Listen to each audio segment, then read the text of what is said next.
Hello friends, स्वागत है आपका आपके अपने YouTube channel Saraswati English classes में। मैं समीर सिंह आज लेकर आया हूँ आपके लिए रॉबर्ट फ्रॉस्ट महोदय के द्वारा लिखा गया ये एक बेहतरीन पोएम है जिसका नाम है stopping by woods on a snowy evening. 1923 में फर्स्ट टाइम पब्लिश हुआ।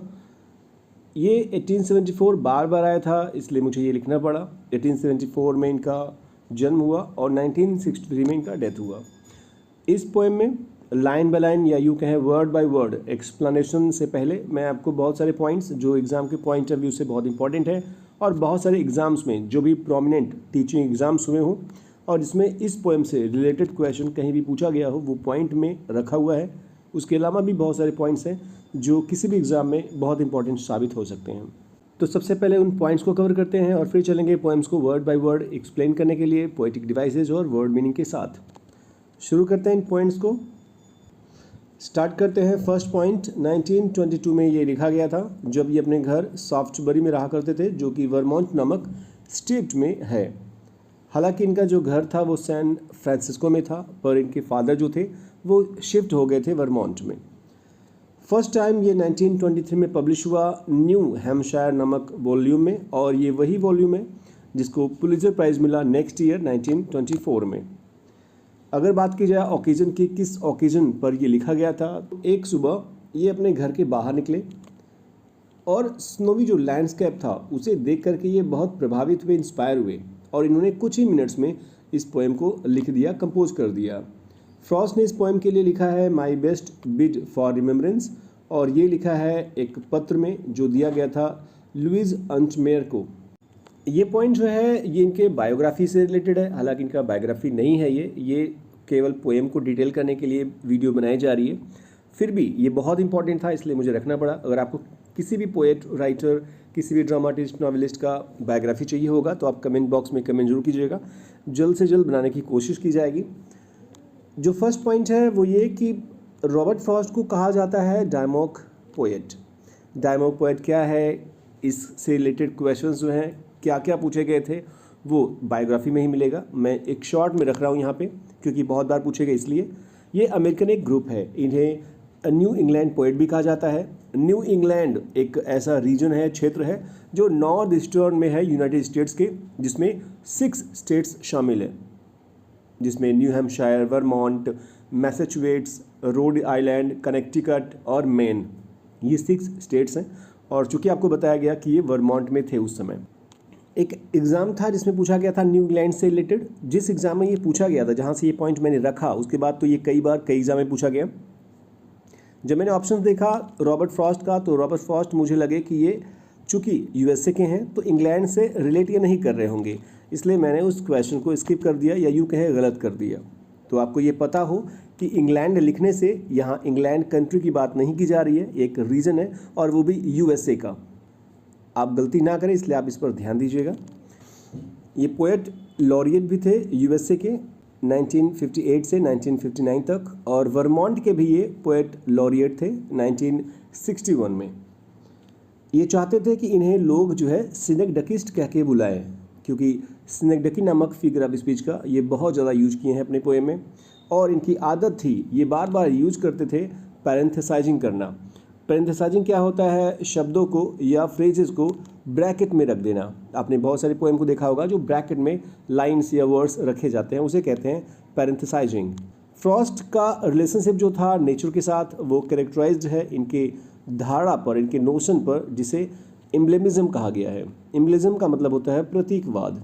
नेक्स्ट जो पॉइंट है वो ये है कि ये अपने पोएम के बारे में एक इंट्रोडक्शन में लिखे हुए थे एक आर्टिकल के लिए। ये लाइन जरूर याद रखिएगा, एग्जाम में अगर पूछे तो कम से कम आप एक बार गुजरे होंगे इस लाइन से होकर के, तो आपको याद रहेगा कि ये किस पोएम और किस पोएट के लिए लिखा गया है। पोएट कहता है about the snowy evening and the little horse as if I had hallucination in just a few minutes without strain. तो पोएम में आपको ये मिलेगा, फिलहाल आपको ये देखना होगा कि ये इंपॉर्टेंट है और ये पूछा जा सकता है। जैसा कि आपको बताया गया था कि कुछ ही मिनट में इन्होंने लिख दिया था, तो ये एक कीवर्ड के रूप में आप इसे देख सकते हो। ये पोएम लिखा गया था 4 स्टैंजा में, हर एक स्टैंजा में 4 लाइन से, यानी क्वार्टरन है। राइमिंग स्कीम है AABA और इस राइमिंग स्कीम में आयम्बिक टेट्रामीटर लिखा हुआ है और ये भी रुबायत स्टैंजा में। रुबायत स्टैंजा जो है ये एडवर्ड फिजराल्ड महोदय ने क्रिएट किया था इंग्लिश में। अगर आपको बताया जाए कि ये कहाँ से ली गई है, तो मोस्ट फेमसली जो रुबायत ऑफ उमर खैयम, ये एक पोएम था, उमर खैयम ने इसे लिखा था, उसे ट्रांसलेट किया गया था एडवर्ड फिजराल्ड महोदय के द्वारा 1859 में। उमर खयाम जो महोदय थे ये 12th सेंचुरी के पोएट थे और ये पैदा हुए थे पर्सिया में, जो कि अब ईरान में है।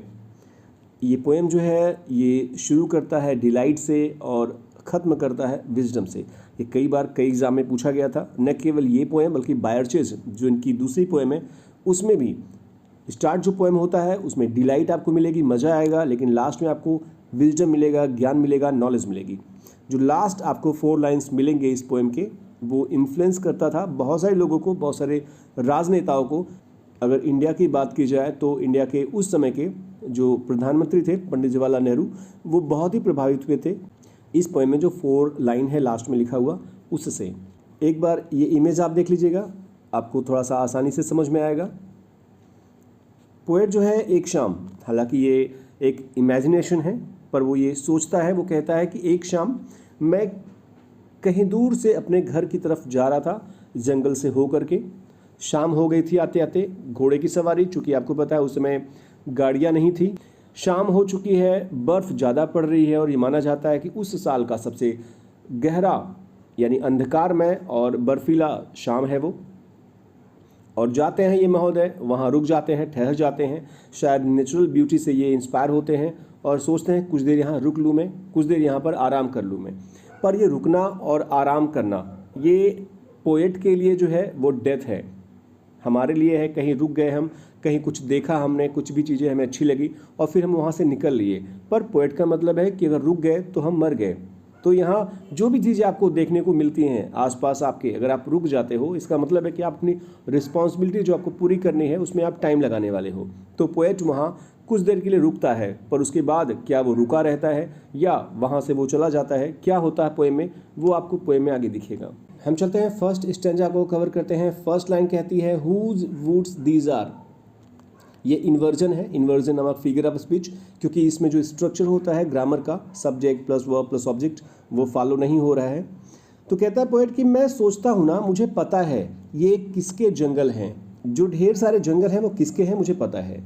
His house is in the village दो, हालांकि उसका घर, जो मालिक है इस जंगल का, ये प्राइवेट प्रॉपर्टी है, तो जो मालिक है जंगल का वो गांव में रहता है। ही विल नॉट सी मी, इसलिए वो मुझे नहीं देख पाएगा। स्टॉपिंग हियर, यहाँ पर जो मैं ठहरा हुआ हूँ, यहाँ मुझे रुकते हुए इसका मालिक मुझे देख नहीं पाएगा। To watch his woods fill up with snow, कि मैं उसके जंगल में आकर के देख रहा हूँ उसके जंगलों को जो कि भरा हुआ है बर्फ़ से। तो मैं देख रहा हूँ कि उसके जंगल बर्फ़ से भरते जा रहे हैं। ये जो रुक करके यहाँ देखूंगा मैं, नज़ारा जो लूँगा मैं इस प्रकृति का, वो नहीं देख पाएगा। और जब नहीं देख पाएगा तो मुझे कुछ कहेगा नहीं, क्योंकि प्राइवेट प्रॉपर्टी है, वहाँ रुकना, ठहरना, उसके अंदर से होकर के जाना, ये एक अपराध है। इसलिए पोएट जो है सोचता है कि जब वो है ही नहीं, मुझे देख ही नहीं पाएगा, तो कोई परेशानी होने वाली नहीं है मुझे। चलते हैं सेकेंड स्टैंजा में। पोएट कहता है जब मैं रुक गया तो मेरा जो लिटिल हॉर्स था, must think it queer, it means मेरे रुकने का जो कार्यक्रम था उस समय, मेरे छोटे उस हॉर्स को लगा कि ये विचित्र है। क्वियर मीन्स स्ट्रेंज, कि ये बंदा या मालिक जो है मेरा यहाँ इस जंगल में रुक क्यों रहा है। To stop without a farm house near, और अभी रुक भी रहा है तो आसपास कोई फार्म हाउस भी नहीं है। अगर फार्म हाउस होता तो ये माना जाता कि रात हो रही है, बर्फीली शाम है, तो ये फार्म हाउस में रुकेगा और फिर सुबह जाएगा, लेकिन फार्म हाउस भी नहीं है फिर भी रुक रहा है, और वो भी between the woods and the frozen lake, और वो भी इस घने जंगलों के बीच में, और वो भी इस जमी हुई बर्फ़ के बीच में। तो बर्फ़ जमे हुए हैं आसपास, जंगल जो है वो बहुत घना है, बहुत अंधेरा है, बावजूद इसके ये यहाँ रुक रहा है, कुछ तो गलत हुआ है यहाँ, ऐसा सोचेगा घोड़ा। The darkest evening of the year, और वो भी इस साल की जो है सबसे गहरी अंधेरी शाम में। तो साल की सबसे अंधेरी शाम है, उसमें भी यहाँ पर रुक रहा है पोएट। ये विचित्र लग रहा है उसके घोड़े को। ये सिंबोलिज्म का यूज हुआ है, यहाँ डेथ और डिस्पेयर की बात हो रही है, न कि केवल रुकने की बात हो रही है। थर्ड स्टैंजा शुरू करते हैं। He gives his harness bells a shake, यहाँ पर्सोनिफाइड किया गया है घोड़े को, और कहा जाता है कि घोड़े ने दिया अपने हार्नेस, जो हार्नेस मतलब होता है घोड़े की लगाम, जो घोड़े की लगाम में लगी हुई थी बेल्स, उसको एक बार शेक दिया, उसे हिलाया, यानी अपने हार्नेस की घंटियाँ उसने बजाई। क्या करने के लिए बजाया उसने? टू आस्क, पूछने के लिए पोएट से, जो उसके ऊपर बैठा हुआ था, if there is some mistake, कि क्या कुछ गलती तो नहीं हो गई जो यहाँ रुके हो तुम।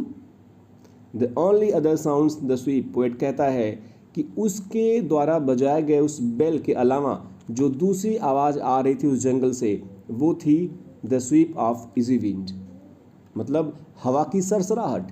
तो केवल हवा की, धीरे धीरे हवा बह रही थी, उसकी सरसराहट केवल आ रही थी। स्वीप मतलब होता है बहना से।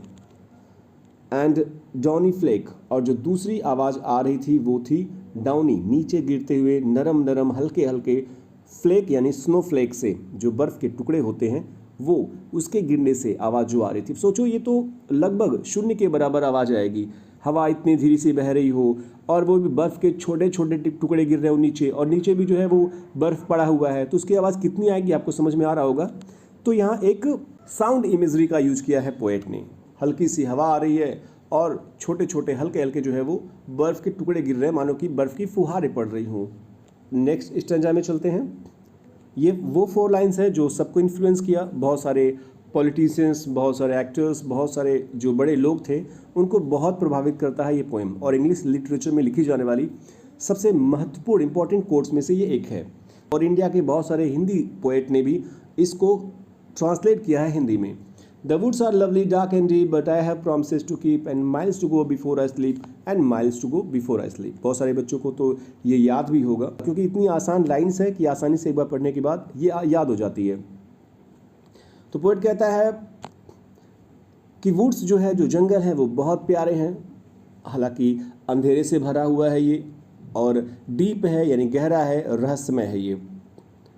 But I have promises to keep, लेकिन मुझे अपने प्रॉमिसेस अभी पूरे करने हैं। And miles to go before I sleep, और अभी मीलों मुझे दूर जाना है सोने से पहले। And miles to go before I sleep, और मीलों दूर जाना है मुझे अभी सोने से पहले। तो जाने का मतलब है लाइफ जर्नी, लाइफ की जर्नी अभी बहुत दूर है मेरी, बहुत ज़्यादा है मेरी, अभी बहुत जीना है मुझे। और स्लीप का मतलब है डेथ से, तो मरने से पहले मुझे अभी बहुत यात्रा करनी है, बहुत काम करना है, बहुत जिम्मेदारियाँ पूरी करनी है। उसके बाद लास्ट में जो आएगा, लाइफ जो देगा वो होगा। ये रिपीटिशन है, इम्फेसाइज कर रहा है यहाँ पे, एक प्रकार से रिफ्रेन नामक फिगर ऑफ स्पीच है ये, और ये बताता है कि उसे उसकी प्रॉमिसेस जो हैं वो याद है और उसे पूरा करना है मरने से पहले। ये पोएम ख़त्म होता है। आशा है आपको पोएम समझ में आया होगा। कोई परेशानी हो तो कमेंट बॉक्स में कमेंट करके जरूर पूछ लीजिएगा। मिलते हैं नेक्स्ट वीडियो में, तब तक अपना ख्याल रखिएगा। Thank you for watching video.